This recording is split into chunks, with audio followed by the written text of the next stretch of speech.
ওমা কি হয়েছে রে, এত চেঁচাচ্ছিস কেন? ওমা আজকে থেকে আমরা টিভি দেখবো না। ওমা হ্যাঁ, আজকে তো আমাদের টিভি দেখা পুরো বন্ধ। কি বলছিস তোরা, টিভি আর দেখবি না? হ্যাঁ মা, আজকে থেকে টিভি দেখবো না, শুধু পড়াশোনা করো, শুধু পড়াশুনো। এ ভগবান, আজকে সূর্য কোন বারডে উঠলো? তোরা এত ভালো কবে তো হলি? ভালো না, টিভি রিচার্জ শেষ হয়ে গেছে তাই। দাঁড়া, তোদের ব্যবস্থা করছি। বেড়ে যা তুই এই বাড়িতে। এই বাড়ি থাকা তোর কোনো যোগ্যতা নেই। ওমা কি হয়েছে গো? তোর বউর বল আমার চোখের সামনে তোর জন্য এক্ষুনি বেড়ে যায়। কেন, কি দোষ করেছে তোমার বৌমা? বাড়ি যদি আমি একটা কথা বলি, তোর বউ আমার একটা কথাও শোনে না। আমি যতদূর জানি তোমার বৌমা তোমার সব কথা শুনি চলে, এমন কোনো দিন নেই যে তোমার বৌমা তোমার কথা শুনি চলে না। এই তুমি বাড়ি থেকে চলে যাওয়ার কথা বলছো কেন? আমরা যদি বাড়ি থেকে চলে যাই তাহলে তো আমি না খেয়ে মরে যাবো। তুমি এত টেনশন করছো কেন? আজকে আমার কাছে কাজ নেই, কি হয়েছে কি? আমরা যখন বাইরে যাবো তখন দেখবেন শুধু কাজ আর কাজ, আমাদের কোনোদিন খাওয়ার অভাব হবে না।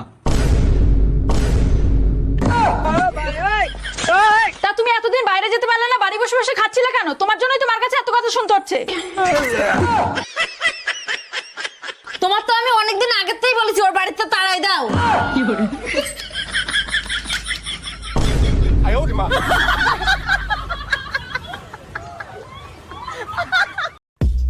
ওহো জানেমান, কোথায় যাচ্ছ? আমাদের জন্য কিছু একটু ভাবো।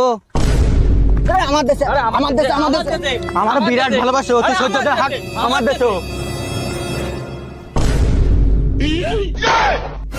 বাহ, খুব সুন্দর। এক মেয়ে দিয়ে তুই বন্ধু মারামারি করছিস, তোর ভবিষ্যৎ তো অন্ধকার। যা বাড়ি যা, এখান থেকে এখান থেকে কোনোদিন আর দেখি। যা যা এখান থেকে, যা এখান থেকে। দেখছি কি হয়েছে, কিছু খুঁজি পাওনি?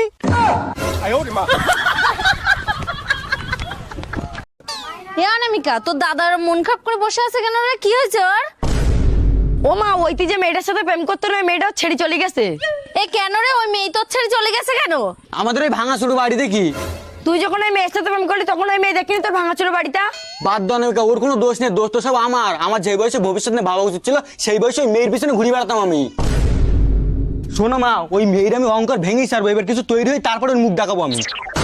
যাই হোক, এতদিন পরে তুই একটা ব্যাটা ছেলের মতো কথা বললি। ওইসব মেয়েদের নিজের পায়ে দাঁড়ায় তারপরে জব্দ করতে হয়। আমাদের ভাঙাচোর বাড়ি দেখি ছেড়ে চলে গেল না, দাঁড়া ওর আমি দেখাচ্ছি। কালকে ভোর 5টার সময় ডেকে দেবো, দরকার পড়লে আমি ওভার টাইম করবো। অনামিকা, কালকে ভোর 5টার সময় উঠি তোর দাদার জন্য টিফিন বানাই দিবি। অনামিকা, আমার জন্য টিফিন বানাতে হবে না, আমি খাবো না, আমি খালি পেটে থাকবো। তুই না খেয়ে কাজ করবি কি করি? আমি যে কাজ দেবো তোমাদের কিটা বলিছে? তা তুই অত সকালে উঠে যাবি কোথায়? জিম করতে যাবো, বডি বানাবো, বডি।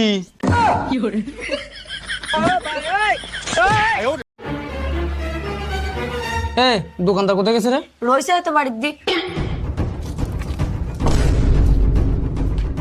তুই একটা নেকার সাথে বলবি না কেন?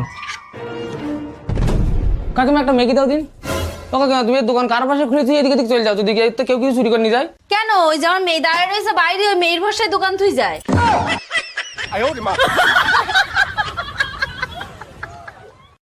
মা, একটা কথা বলবো? আমি তো সংসার সব কাজ গুছিয়ে রাখি, তাও তুমি আমার বাপের বাড়ি যেতে দাও না কেন বলো তো?